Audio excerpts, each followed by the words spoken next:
far tonight in the 9 o'clock hour of the Republican Convention. Hello, everybody. I'm David Schuster reporting from Lebanon, Connecticut, joined by the other better half of a pair of shoes, Michael Schur in Los Angeles. Shu, it's the final night of the Republican Convention. What's going through your mind? Well, I'm obviously curious to see what the president says, mostly about COVID and how he's going to approach COVID in terms of the fact that he has an opportunity here to say something about these drugs that he's been touting this week, whether it's convalescent plasma or the fact that Mike Pence last night was talking about having something by the end of the year, that they're going to be trying out some of these immuno drugs. The Abbott lab has a test that's $5 and 30 minutes. These sorts of things, I think he's trying to get America to believe that COVID is in the past tense. And even though it's not, again, at a Republican convention, he can say things and they can sort of sit out there in a very, very unchecked way. We're talking to Michael Schur. He's the senior national political correspondent for Quick Hits News. We're bringing you live coverage thanks to HAPS TV. And Shu, it's so intriguing just looking at some of the pictures of the White House South Lawn. Never mind the fact that you're not supposed to have overt political events like this on government property, but there's about 1,000 people. They're really not socially distanced. Hardly anybody's wearing any masks, and the president's going to walk out and give this big speech. Is it just part of Donald Trump's MO that you just sort of flout traditions and basic norms and maybe even basic laws as people have understood them? Yeah, it's interesting. I'm reading a book now about the ex-presidents club, basically, which are the 4 living presidents in the era of Donald Trump. It was written when George H.W. Bush was alive, and it was released very recently. And it's by Kate Browder, who wrote a fantastic book about the White House. And you hear these people who have been president talk about the bond they share and how he is such an outlier to that bond. And it's really important to the presidency to respect a lot of that for the continuation of the presidency. So if he's an aberration, that's one thing. But if this is a new normal from Republicans flouting these rules, and it's really protocol more than anything. I don't think anything changes about America because the president is holding in a time of duress his convention speech at the White House. But I do think that when you sort of trample on these norms, it has a lasting effect, and it's an effect that a lot of people don't like, especially people who are sort of more old school about it. And I don't know, it doesn't sit well with me, but it's the least bothersome thing, among the least bothersome things that we've heard come out of this convention. You mentioned COVID, and President Trump is looking at, if we're going to abide by the Johns Hopkins University statistics, the data tracker, 180,000 Americans have now been killed by COVID-19. Something like 5.2 million people have been infected.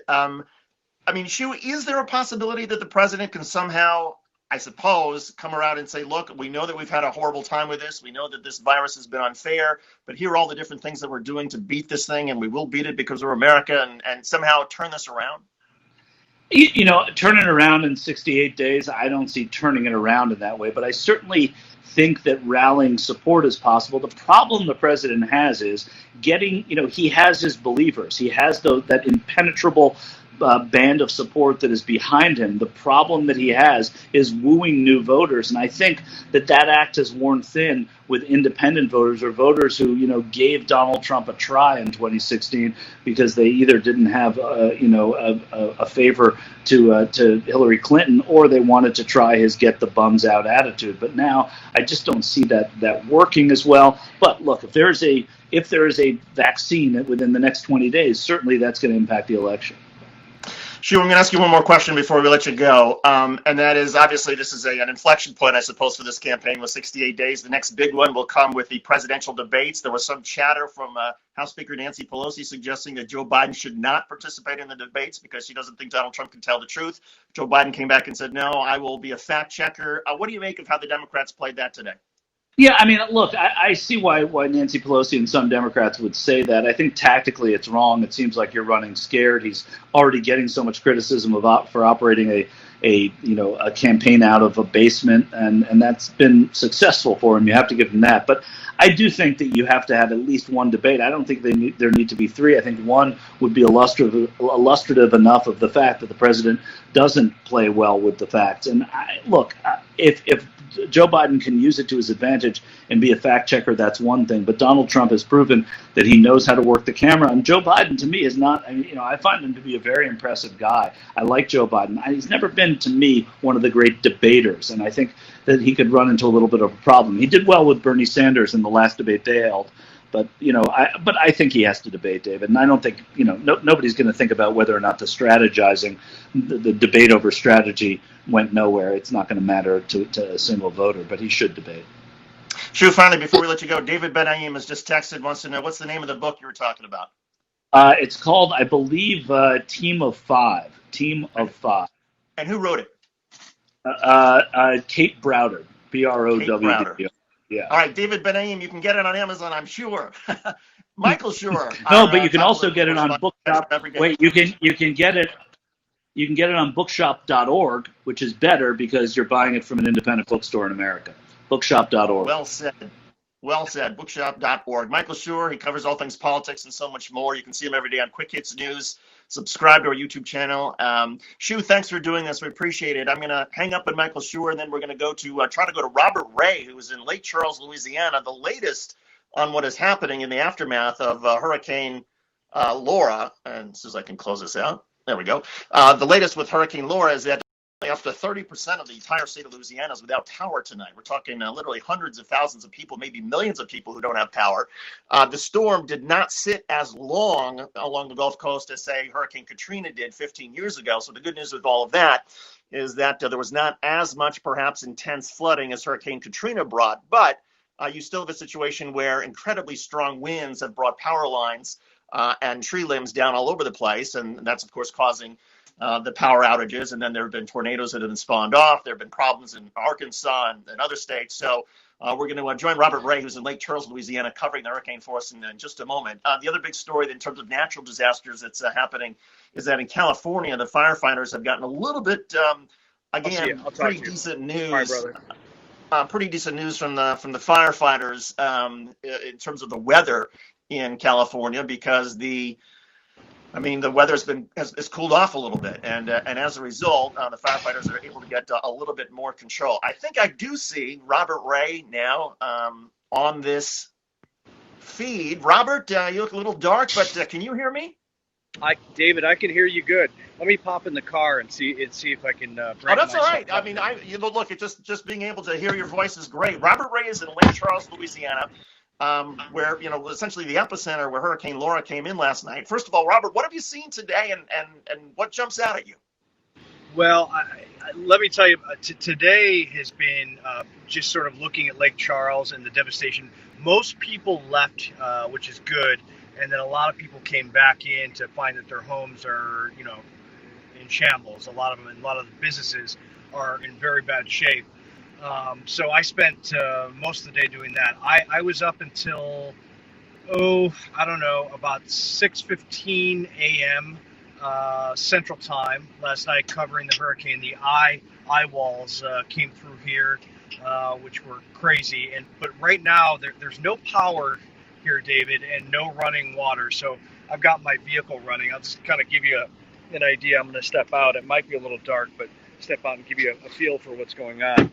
I've got a room here at this casino here, which is where a lot of the media and FEMA and Department of Homeland Security were staged. But the problem is that, now that there's, no electricity, no water, you find a lot of the groups have left and gone otherwise and made other accommodations. But, of course, as a ground reporter, sometimes we don't have that luxury. Let me just show you real quick. You can see behind me, that's the Sheriff's Department having a meeting right now about cleanup and security over the next few days, because they just don't know how long it's going to take to get power restored here. And, it's uncomfortable, but when you have winds at 150 miles an hour coming in to, this part of the country, that's what's going to happen. You're going to see massive power outages, no water, and destruction. The key part about, I think, the story right now is the fact that this area was supposed to take, anywhere between 6 to 15 feet of inland coast storm surge, and it did not get that, thankfully, because of the way the winds kind of flew in last night. So that's a good thing. I mean, that's the sigh of relief for everybody. Let me see if I can brighten up here. There's a car in front of me that's got lights on. You might be able to see me a little bit better. I'm sitting on the back hatch of my SUV right now. You know, you can see gas cans in the back. I probably should have those covered, but I've gone through about 1 million towels in the past 24 hours, so I've had to use many of them. So I can imagine, Robert. It's almost like a Mad Max. And now, Robert, by the way, for anybody who's just joining us, we're talking live with Robert Ray in Lake Charles, Louisiana, which was essentially where the eye of Hurricane Laura came through. As Robert pointed out, 150 mile per hour winds, but not as much storm surge and flooding as some people had feared. And Robert, we heard last night that because the storm was moving so quickly, that might have helped things as well. But how did the storm, in terms of, you've ridden out hurricanes before, how did this one compare to some of the other storms that you've been through? This. By my count, it's funny, over the past weekend I went and looked back at the history of storms from the National Hurricane Center. My first storm was in 2004. My first hurricane was in 2004. This is my 24th hurricane now. And this is by far the most intense wind I've ever seen. And there were moments last night, and I perched myself in the parking garage here, which is literally the only parking garage, the only space where you could find shelter here in all of Lake Charles, and that's where all the storm chasers and a lot of the media were. But this is by far the worst winds I've ever experienced. I mean, it was darn right frightening last night on several occasions. I mean, you just realize that. I mean, I don't know how. Let me explain it like this. The sustained winds, okay, when there are sustained winds of that degree and they just simply don't stop, it's overwhelming, because it's not just gust. It's not a big gust of wind, whether it be 40 or 100 or 125 miles an hour. It is sustained, and it's whipping a rain, and the rain feels like marbles being thrown at your face, so you got to wear protective eyewear, and you're crazy to go out of a parking garage because it's just not safe. I mean, you literally can be blown off your feet, and debris. And when the eye walls were wrapping in, the sound, it sounded like a chainsaw almost, because the wind was going through these structures and ripping them apart, and it was like a for hours. So just a tremendous night.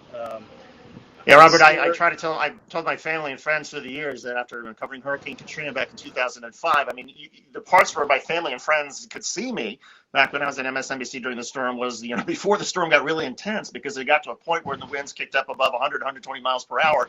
I mean, the satellite truck had to bring the dish down. There was no way you could possibly even stand in some of the alleys next to the hotel where we were. So we simply just went off the air for 3 or 4 hours.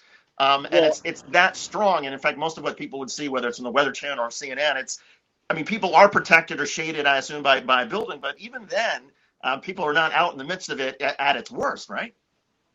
Exactly. And it's funny you say that. I was having this conversation about satellite trucks with a few guys last night and another person today. A lot of the networks will still send out satellite truck, obviously, as a precaution.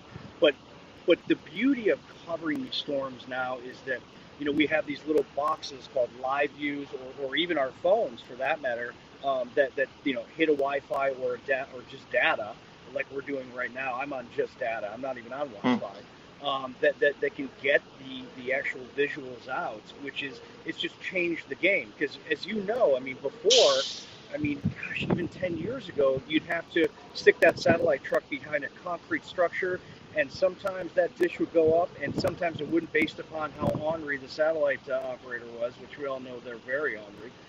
Inside TV joke, folks. But it's a game changer these days.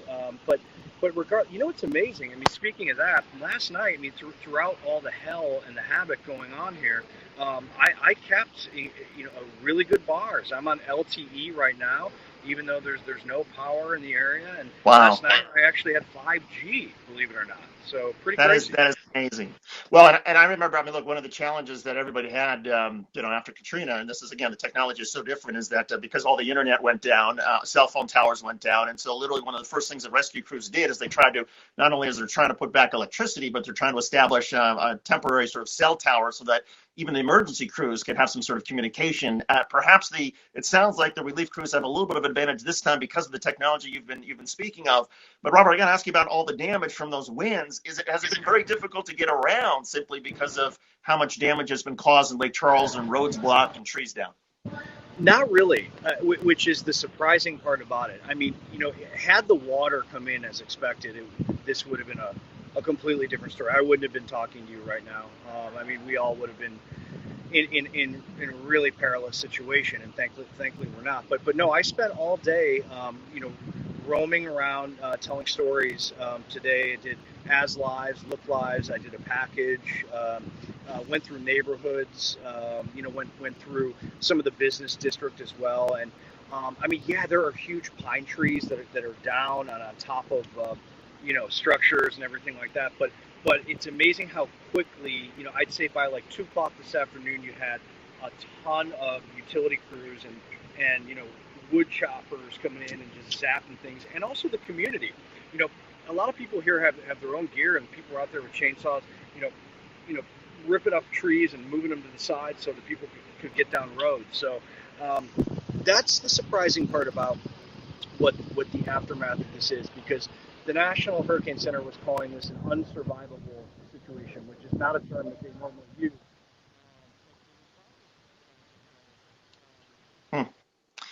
A little bit of an audio dropout with Robert. Robert is down in Lake Charles, Louisiana, which is where the epicenter, the eye of Hurricane Laura came storming through last night. 150-mile-per-hour winds, and as Robert was just pointing out a few moments ago, a stronger winds, more intense storm than anything he's covered, and he's covered more than 20 of them. The good news, as Robert is pointing out, is that there wasn't as much of a storm surge or flooding as some people had feared, and so at least the damage seems to be caused mostly by the wind and not so much by the presence of water. Robert, in terms of the stories that you were looking at today, what stands out of all of the people you talked to and all the things you saw? What has seared in your memory this evening? Yeah, can you hear me okay now? Yes, can hear you now. Okay, yes. Good. I talked to a 74-year-old man tonight, and he kind of broke my heart because he lost his whole house is a total loss. He had multiple trees and debris hit his house, gone, and unfortunately his daughter, who lives down the block, lost her house. Total loss, and he was very shooken up. He said, he goes, I'm 74 and I can take this. I've already raised my family. I can go somewhere else. But my daughter is raising, young kids, and now she has to go through a total loss of a home. And I thought to myself, and he was very kind of emotional about it, and he was so peaceful in the way he said it, and I thought, boy, that's perspective, and that is a grown man with a lot of experience to think about his family and not himself. So that'll stick with me.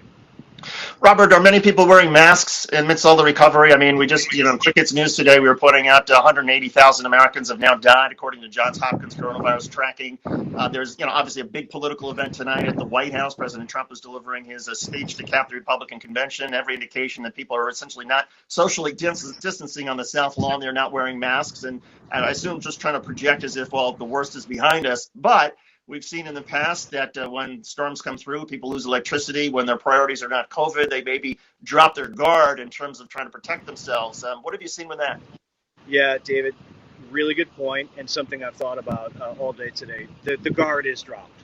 I really, to be honest with you, have not seen anyone in these neighborhoods around about with the mask on. I mean, it's almost like a second thought for everybody that I've talked to today, and I mentioned that in the story that I put together tonight, that this is, we're everybody here is still going through a pandemic, regardless of this awful destruction to this community and many others across Louisiana, Arkansas, and as the storm continues to go. I mean, people are not out of this threat, but I do hope that people realize that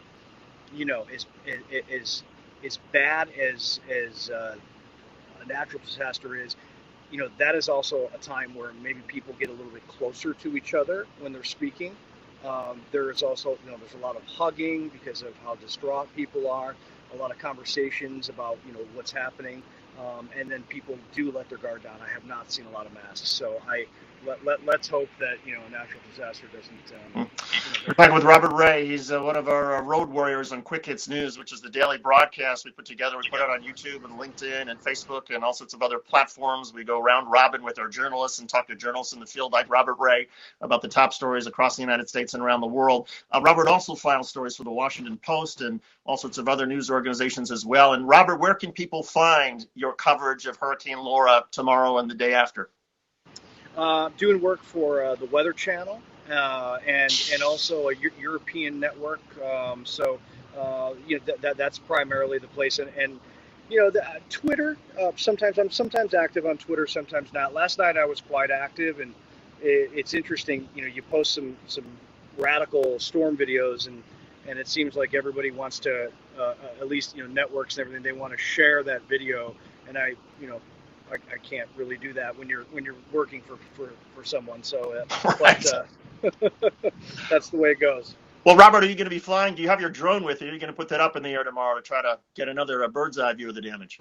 I did today, all day today as well. Yeah, drone was up, and tomorrow I'll probably do the same thing all over again, and then I don't know. Maybe I'll head home for a couple of days and rest and see the wife and kids. I hope. And finally, Robert, since this is a big night of politics with the Republican convention and President Trump's speech, any discussion in the midst of all of this about politics or the 68 days until the election or the sort of choice that our country is facing, or are people just laser focused on just getting those trees removed and the power restored there in Lake Charles? Laser focused on their community. I mean, it was announced that the president will come here and view the devastation and go down to, I think he's going to fly over Cameron, Louisiana, which is right on the coast. But no, I mean, people are just laser focused on their own families right now. And not, I would be, well, there's no electricity here too. So if anyone wants to watch the convention, they're doing it on their, iPad or phone. Yeah. Robert Ray, one of the best field reporters out there, of literally an American treasure, what Robert Ray has done through the years of broadcasting and more recently for the Washington Post and for us and all sorts of other platforms. And he does it the right way, total integrity with this journalist. Robert, thanks so much for joining us and letting us know that you're available tonight. So great to chat with you. Stay safe out there and good luck over the next couple of days. Thank you, sir. Appreciate it as always. Keep up the great work. Thank you, Robert. Robert Ray, live in Lake Charles, Louisiana. Just remarkable. And I mean, again, the technology to think that here we are after 150 mile per hour winds swept through, and we're able to have a live conversation with a reporter there, video. I mean, obviously it's dark, but to be able to hear his perspective and to get his reporting live tonight. I mean, that's something we were not able to do 15 years ago without satellite trucks. And it's part of where technology is going, thanks to HAPS TV, the technology that we're using tonight with simply connecting through iPhones and 5G service to have good connectivity on either side, and therefore we can do this live report. We don't need satellite trucks anymore or transmission devices, but you still need solid journalists like Robert Ray who can put the story in context and bring their experience and their search for the truth to all of you. So we're so glad that you joined us tonight. Our thanks also to Michael Shore, our top political correspondent, who gave us a preview of what we might be able to expect from Donald Trump, who's going to be delivering his speech in just a couple of minutes from the South Lawn of the White House. Again, big controversy of the president using government property to deliver his final speech of this convention. You're not supposed to do that. You're supposed to separate politics from government property. And there's already some calls for the Park Service to be investigated for their help. And, for example, Mike Pence speaking from Fort McHenry last night. And a lot of people in Washington were angry about something called the Hatch Act. And then you have some Republicans that say, look, 99% of the country doesn't care about that. They don't care whether the president speaks on government property or not. They just want to know what he has to say. And maybe there's some validity to it. But still, like everything else with this president, a lot of norms are being broken. And some more will be broken tonight, even amidst the pandemic, with people not socially distanced on the South Lawn of the White House. The chairs not really that far apart. Hardly anybody wearing masks. But that is the message from President Trump tonight. You'll see his speech start in just a couple of minutes. On behalf of everybody at Quick Hits News and HAPS